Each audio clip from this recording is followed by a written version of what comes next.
yan sa mga merchant. Ayan, nakaupo lang yung mga merchant natin. Mga t-shirt. May t-shirt tayo dito, network. Tapos meron tayong mga babango at saka massage oil yan. Ito yung ating mga kape-kape at meron tayong mga sapatos. Ayan, may pabango dito. Bra. Ayan, may mga kamuti. Ano ka na, antay mo na lang yun, nasa waiting list ka. May bigas-bigas din. Di pa tapos transact. Nagtatransact pa sila. May mga soft drinks tayo. Kape. Ayan. May mga mani tayo dito. Mga busy ang lahat ng mga nasa paligid.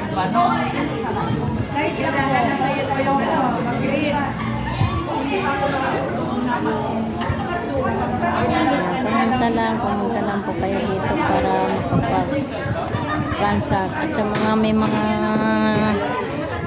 account dyan na di pa KYC, di pa na migrate, sa may mga yung hindi pa alam paano maayos, ayan, magpatulong na kayo dito. Pumunta dito sa may Kawit, Cavite. Nandito lang po si Sir Jomar na pwedeng tumulong sa inyo mapaayos.